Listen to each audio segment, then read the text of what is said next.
noite, seja muito bem-vindo. Você estava aí nos acompanhando a conversa aí junto com a Adriana, né, a diretora técnica do Sebrae.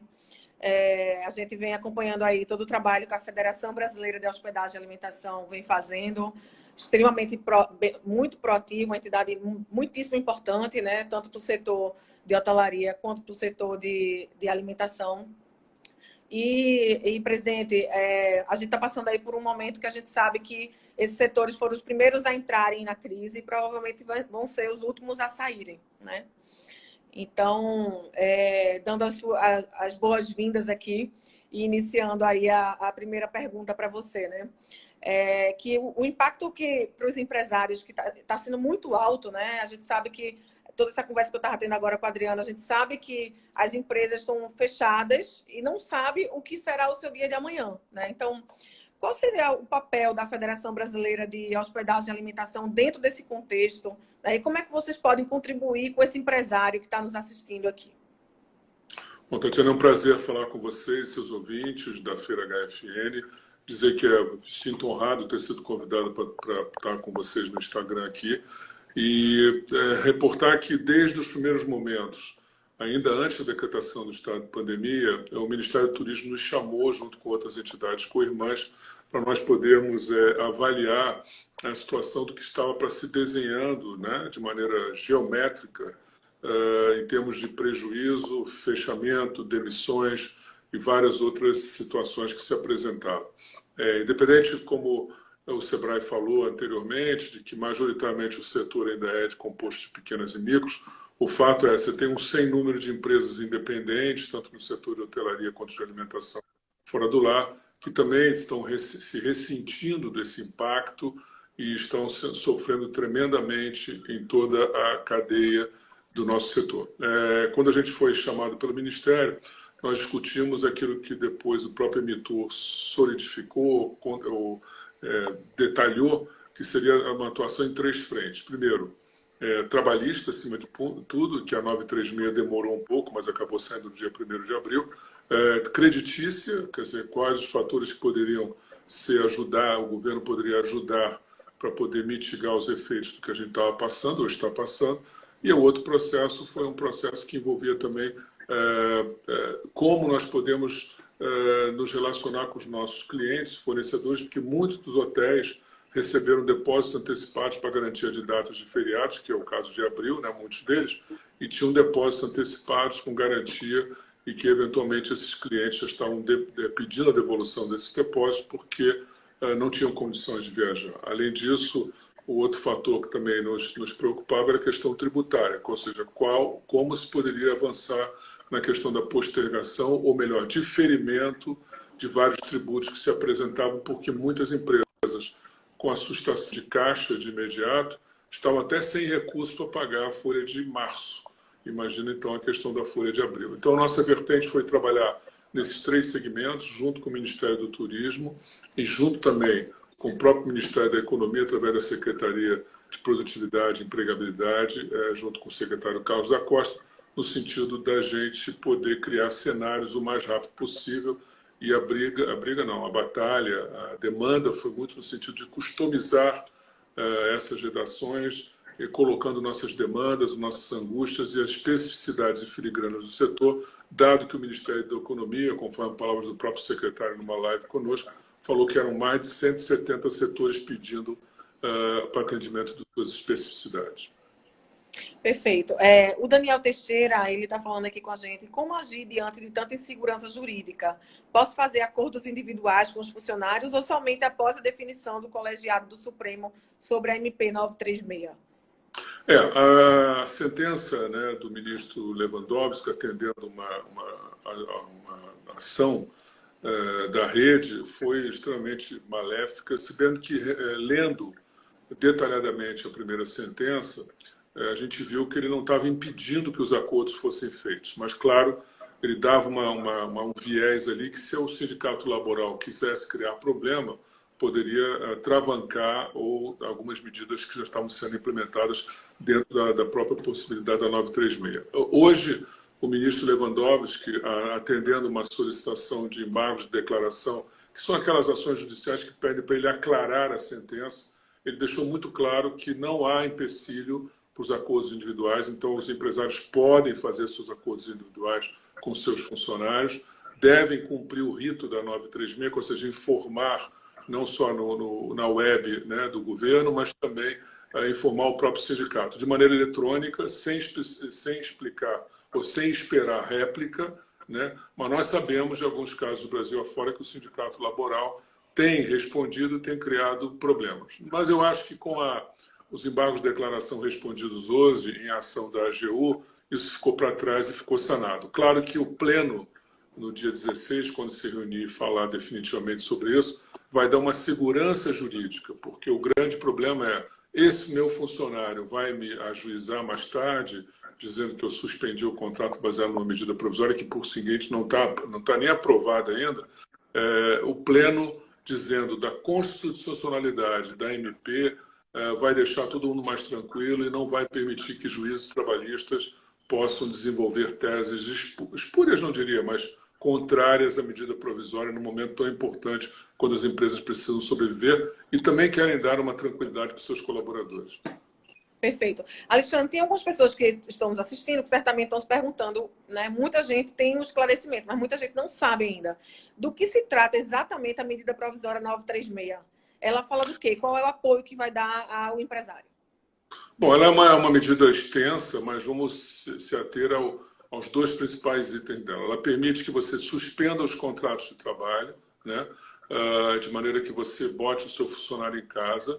E aí tem um pequeno detalhe: se a empresa faturou abaixo de 3.600.000 ou acima, se a faturou abaixo, você pode simplesmente suspender o contrato de trabalho e esse valor funcional vai ser pago através de um sistema de ajuda emergencial, como o governo resolveu chamar, que é oriundo, né, de fundo do seguro, de uma espécie de seguro-desemprego, que o funcionário recebe uma proporção de 3 faixas até um máximo de R$ 1.800. Isso para restaurantes, principalmente, que trabalham com valores de carteira baixos, mas tem, principalmente, o funcionário que trabalha com gorjeta, é uma situação mais tranquilizadora, porque você suspende esse processo sem desembolso do seu caixa, que hoje a estratégia das empresas é proteger o seu caixa. Quem faturou acima de 3.600.000, de 4.600.000, essas sim vão ter que desembolsar, se optarem, né? O outro viés, além de suspender o contrato de trabalho, é que você possa pagar um valor que corresponde a 30% do valor dessa remuneração do antigo colaborador, e o restante o governo vai prover através da mesma sistemática. Lembrando que nunca vai atingir o valor integral, in totum, da remuneração do antigo colaborador, por mais pelo menos mitiga ou pelo menos colabora para passar esse período de pandemia. O outro aspecto da 936 é a possibilidade da sustação, ou melhor, diminuição da carga horária e a devida correspondência de diminuição do valor percebido, é o chamado layoff. Você pode reduzir em 25%, em 50% e até 70% o valor da remuneração, baseado também na diminuição da correspondente carga horária. Esse processo é mais aconselhável para empresas que possam estar trabalhando, no caso de alimentação, em delivery, ou tem algum tipo de situação que permita atender, ou mesmo hotéis que entendam que podem tentar segmentar de alguma maneira algum outro tipo de atendimento. É claro que nós temos que levar em conta vários aspectos, né? Qual seja, como é que está o caixa da empresa para passar por esse período, dado que a vigência da MP para a sustação do contrato é de 2 meses, apenas podendo ser renovado, depois possivelmente vai ser renovado, e a diminuição de carga horária e a correspondente remuneração pode se dar por até um trimestre. Então, depende de situações de fechamento obrigatório que algumas prefeituras ou mesmo governo do estado estão determinando, dependendo se vão flexibilizar ou não.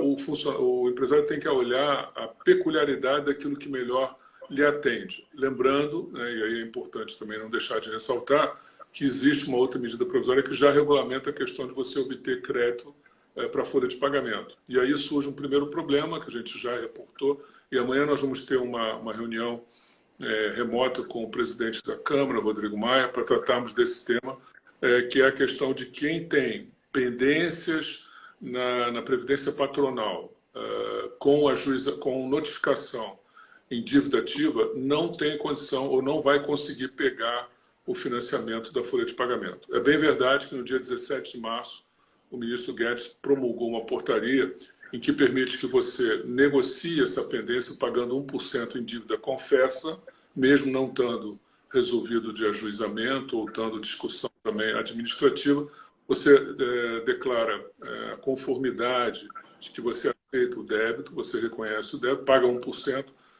tem uma carência de 3 meses, depois paga em até 60 meses esse débito. É uma saída porque muitas empresas vão ajuizar para tentar obter uma liminar, o chamado agora efeito de suspensivo, para tentar obter o crédito financeiro junto ao seu banco correspondente que faz a sua folha de pagamento.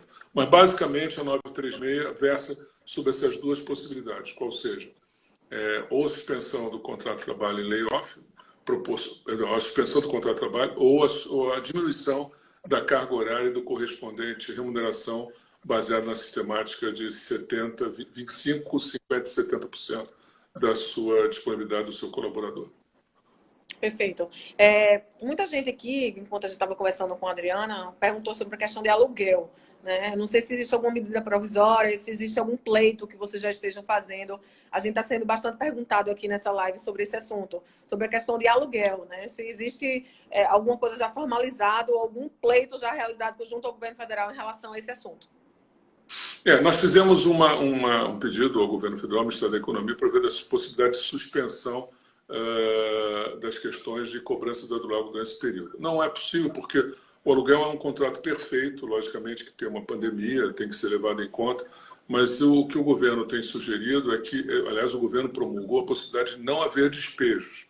Então, quer dizer, mesmo até porque o judiciário está num processo de dificuldade operacional, é muito lento, então ações de despejo não se consubstanciariam e também acho que nenhum juízo acataria uma ação de despejo nesse período. O que existe, sim, é a solução, ou melhor, o incentivo à negociação, à conversa e a abraço nos submetidos dos shopping centers. Mesmo ela já deliberou um processo de protocolo interno para também facilitar o entendimento entre os inquilinos já localizados em shopping, mesmo aqueles que tenham delivery dentro do shopping, que também é um problema, porque funciona de maneira muito precária com o shopping, mas até a Abraço já reconheceu que é preciso fazer uma negociação e ela, em todo o Brasil, tem tido encaminhamentos no sentido de procurar um entendimento nesse período, pelo menos para a suspensão, talvez não do aluguel, mas sim uma negociação que permita você ter um prazo mais alongado para a quitação do período sem a ordem de despejo que o governo já proibiu. Perfeito. O Júlio está nos perguntando aqui, somente banco estatal ou privado também irão atender ao crédito federal? Para a folha de pagamento, no caso. Bom, tá. Cortou um pouquinho.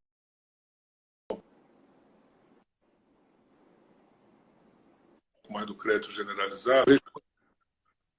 Voltou agora, né? Voltou. Agora voltou. A folha de pagamento, ela deve ser, a folha de pagamento deve ser procurada no seu banco correspondente, onde você gira a tua folha de pagamento. Aí surgem alguns problemas. Muitos de nós estão trabalhando com empresas, com colaboradores em PJ. Esse é um problema, na verdade, não tem como operacionalidade esse crédito para PJ, né, que o seu colaborador exerce essa função remota, mas é possível, por exemplo, até fazê-lo com intermitente, desde que ele tenha o contrato de intermitência, você pode colocá-lo no encaminhamento. A folha ela vai ser encaminhada para o banco correspondente, tem que se resolver essa peça se houver alguma inscrição em dívida ativa previdenciária, porque aí tem que se contornar isso, né? Ou a empresa paga mediante a portaria de 17 de março e declara o seu débito e aí susta um empecilho dela poder se financiar, ou então ela busca alternativas outras que, com a situação de crédito hoje, eu acho que é muito complicado você conseguir um crédito adicional para a folha. É verdade que esse também é o melhor juro de mercado, mas ele pode ser feito no banco correspondente, seja ele banco público, banco privado, com juros de 3,75 ao ano, não existe melhor juro, talvez hoje no mercado, para poder socorrer as empresas, para poder honrarem as folhas de abril. Infelizmente, as folhas de março, para quem não tinha recurso, não obteve, não foi possível, até porque foi sancionado recente, mas é um viés que a gente está, né, procurando ver se há possibilidade de socorro aquelas empresas que ficaram com pendências, dado que, num primeiro momento, antes da edição da 936, muitas empresas colocaram férias antecipadas, que a medida provisória anterior permitia, ou então negociaram também processos de suspensão de contratos de trabalho, melhor, férias coletivas de maneira generalizada, né?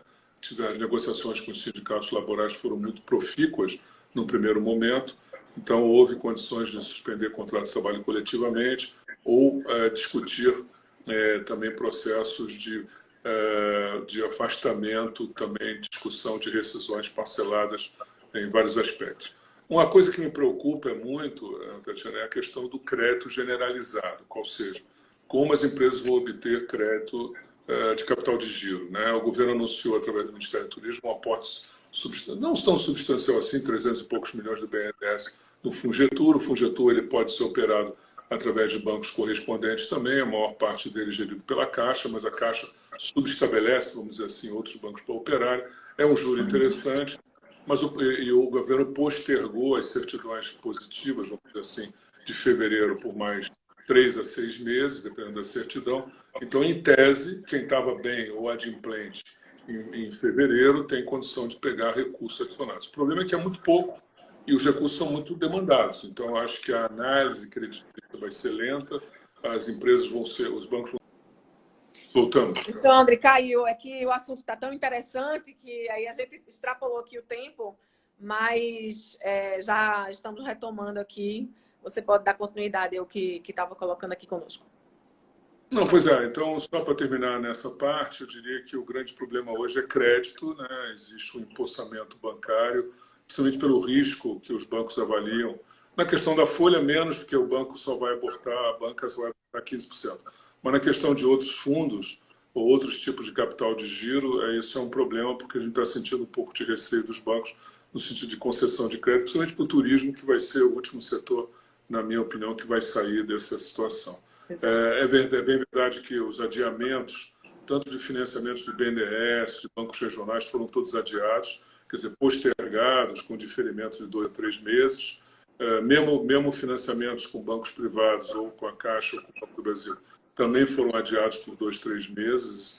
Isso é um fôlego, mas o fato é que nós temos aí um problema de retomada da atividade com pouca liberação de crédito e que o governo vai ter que olhar isso com cuidado. É isso aí. A gente sabe que tem muita gente, né, os empresários que estão aí nos assistindo, que a insegurança é muito grande, né? Então, como a gente já tinha até colocado no início, é o setor que é o primeiro a sofrer, né, que entrar na crise e é o último a sair. Né? Então, assim, eu acho que é muito importante os empresários não se deixarem, por pior que seja a situação, mas não se deixarem abater com isso. E tentar, sim, né, se reinventar, né, e fazer diferente e buscar auxílios, como você estava bem colocando aí, os apoios que o governo federal já está oferecendo aí pelo pleito das entidades de turismo. Né? Então, eu queria que você deixasse uma mensagem aqui, Alexandre. Você que tem tanta experiência, né, tá há tantos anos aí no setor do turismo, certamente nunca passou por isso, por uma situação como a gente está passando agora. E o que é que você gostaria de deixar de mensagem aí para os empresários que estão nos assistindo? Eu acho que, principalmente, agora nós temos uma missão. Né? As MPs estão exaradas, estão num prazo regimental de aprovação no Congresso excepcional de 16 dias. As relatorias estão sendo indicadas no decorrer dessa semana, nós temos grande parte das relatorias já estabelecidas.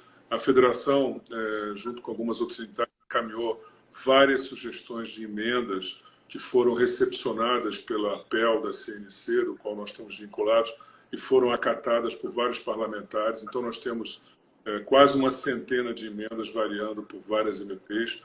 E eu acho que agora nós temos que pressionar os nossos, no bom sentido, né? Pressionar os nossos parlamentares, deputados e senadores, para aprovarem as emendas que a gente pediu. Basicamente, 2 coisas devem ressaltar. Que o regime de 2 meses somente para suspensão de contrato de trabalho seja dobrado.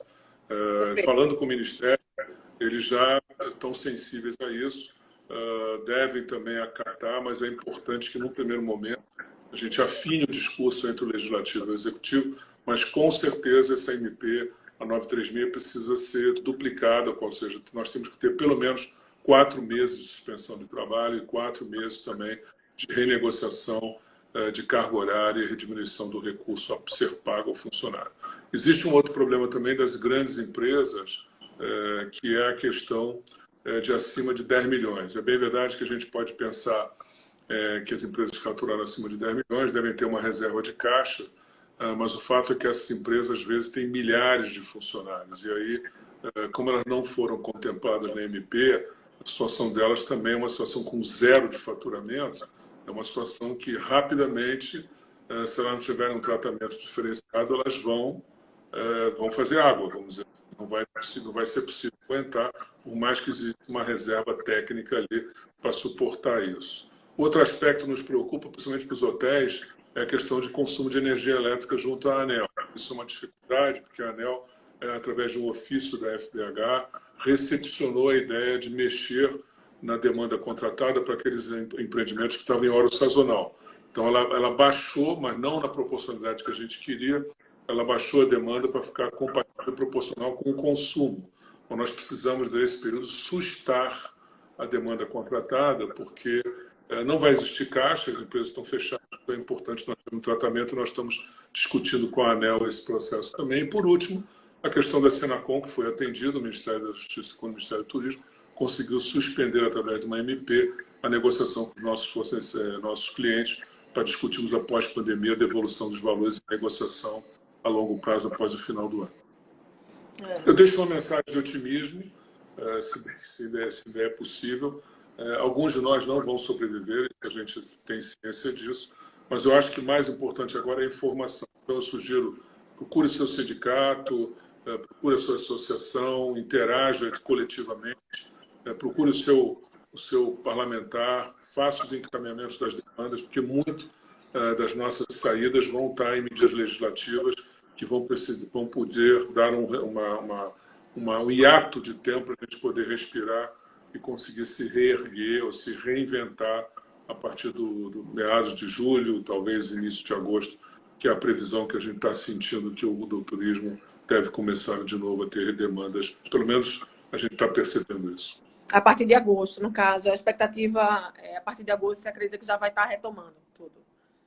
Eu diria que é o seguinte, nós temos algumas questões, né? Por exemplo, os sites de venda ou os aplicativos de agências online têm deixado, né, algumas demandas de pé a partir de agosto. Se elas vão se materializar ou não, a gente não sabe. Julho já tem alguma coisa. Alguns hotéis estão abrindo em junho, achando que já vai haver uma diminuição da carga viral, importante da questão de contágio, que aí algumas reservas de corporativo vão vir.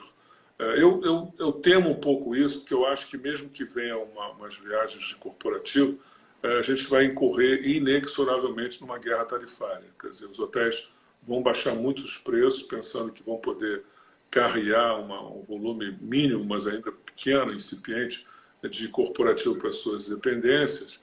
E essa guerra tarifária vai ser muito maléfica para o setor, porque vai deixar primeiro o cliente com o pé atrás, né? Vai virar um leilão.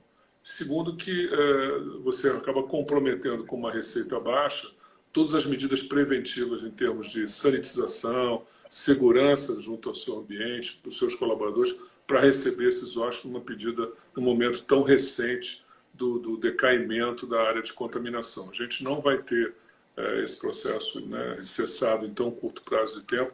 Então, as medidas preventivas em relação ao que vai ser uma utilização futura de hotéis, restaurantes e mesmo eventos, né, vai exigir um cuidado excepcional do organizador, dos hotéis, dos restaurantes, para poder começar a receber esse tênue cliente que vai aos poucos voltar. Agora, é claro que depois de 4, 3 meses de confinamento, né, todo mundo vai estar doido para sair, para viajar, para poder começar a encontrar as pessoas. Então, a gente tem muita esperança que o brasileiro, já vencido a curva do contágio natural, da defesa que o organismo vai conseguir fazer para essa pandemia, para esse vírus, nós já possamos conviver de uma maneira um pouco mais gregária nesses próximos meses. Perfeito. E se o empresário que estiver nos assistindo quiser saber mais informação sobre as MPs ou sobre os apoios que a federação está oferecendo, existe algum canal de comunicação, algum site que você possa colocar aqui para a gente? Claro, veja bem, a federação ela não interage direto com as empresas, porque nós coordenamos o trabalho de 68 sindicatos patronais no Brasil inteiro, se bem que a gente responde por várias áreas inorganizadas no Brasil, em que as empresas acessam direto à federação. Eu vou dar 2 canais, o nosso telefone está à disposição, nós estamos em trabalho remoto em Brasília, eu estou no Rio, mas a equipe está trabalhando em Brasília, o telefone é 61 3226 6556, 61 3226 6556. O site é o www.fbh.com.br e o e-mail é fbh@fbha.com.br. Então, através desses 3 canais, a gente pode fazer esclarecimentos. Nós temos o jurídico online, direto conosco, então a gente vai redirecionar para qualquer dúvida no tocante ao jurídico, creditício ou a esclarecimento das MPs que forem exaradas pelo governo. Perfeito, ótimo. Então, quero agradecer imensamente a sua participação aqui conosco, Alexandre. A gente sabe que você é um grande incentivador, aí, um grande guerreiro, luta muito pelo setor de hotelaria e alimentação, setor de turismo especial aí, no Brasil todo, e é um grande parceiro da Feira HFN. Então, sem dúvida nenhuma, foi muito esclarecedor tudo que você colocou hoje aqui com a gente. E quero dizer a quem está nos assistindo que essa live vai ficar disponível por 24 horas no Instagram da Feira HFN. Muitíssimo obrigado, presidente. Quero deixar aqui um espaço, se quiser falar mais alguma coisa aqui para a gente, para se despedir aí dos nossos seguidores, né? Tatiana, foi um prazer falar com você. Esperamos que vamos estar juntos na feira, que não haja nenhum atraso. Tenho certeza que a gente vai estar junto e vai ter um grande momento de em Recife comemorar toda essa situação, que a gente vai virar essa página e vamos nos reerguer e vamos tocar a vida para frente. Talvez numa sociedade mais calma, mais controlada, mais no consciente. sentido de estresse, mais consciente, menos estresse, controlada de estresse.